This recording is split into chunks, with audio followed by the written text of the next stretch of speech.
hero, remittance fighter of our country. আল্লাহ তাআলা ইরশাদ করছেন, ইয়া আইয়ুহাল ইনসানু ইন্নাকা কাদিহুন ইলা রাব্বিকা কাদহান ফামুলাকি। অর্থাৎ হে মানুষ, তুমি তোমার রবের কাছে পৌঁছা পর্যন্ত কঠোর পরিশ্রম করতে হবে, অতঃপর তুমি তার সাক্ষাৎ লাভ করবে। এই পৃথিবীতে কেউ কাউকে জায়গা করে দেয় না, এখানে জায়গা করে নিতে হয়। আপনি যদি পরিশ্রম করেন, পরিশ্রমে যে ঘাম ঝরে শরীর থেকে, পরিশ্রমের ঘামে জন্ম নেয় সফলতার বীজ। আপনি যখন হাড় ভাঙ্গা পরিশ্রম করবেন, এই পরিশ্রমে যে লোনা পানি বেরোবে, যে ঘাম বেরোবে, এই ঘামেই জন্ম নেয় সফলতার বীজ। এবং সফলতার কোনো শর্টকাট হয় না প্রিয় ভাইরা। অনেকে অল্পতে সফল হতে চায়, সফলতার জন্য আপনাকে লং কাটে যেতে হবে।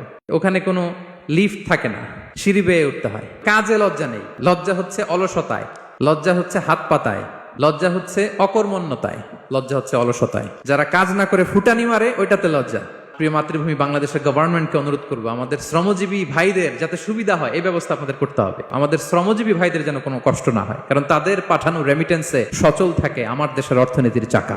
লেবার রাইটস ইন ইসলাম, ইসলামী শ্রমিকের অধিকার। বিদায় হজের ভাষণে বিশ্বনবী বলেছেন, আরিকাকুম আতইমুহুম মিম্মা তাকুলুন ওয়াকসুহুম মিম্মা তালবাসুন। খবরদার ও আমার উম্মতেরা, তোমাদের কর্মজীবী, তোমাদের শ্রমিক, তোমাদের ওয়ার্কার, তোমাদের স্টাফদের ব্যাপারে সাবধান থাকো। তোমরা যা খাবে তাদেরও তা খাওয়াবে, তোমরা যা পড়বে তাদেরও তা পড়তে দিবে, তাদের প্রতি তোমরা সদয় হবে। এখন জাতিসংঘ আমাদেরকে শিখায় যে শ্রমিকের মজুরি দিতে হবে, অন টাইমে দিতে হবে, স্যালারি দিতে হবে, এই করতে হবে, সেই করতে হবে। মানবাধিকারের কর্মীরা আমাদেরকে শিখায়, তারা শিখানোর ১৫০০ বছর আগে বিষ্ণু ঈসা ইসলামের ঐতিহাসিক বাণী তিনি বলেছেন, আতুল আজিরা আজরাহু ক্বাবলা আন ইয়াজিফা আরাকু। শ্রমিকের ঘাম শুকাবার আগে তার মজুরি পেমেন্ট করে দাও।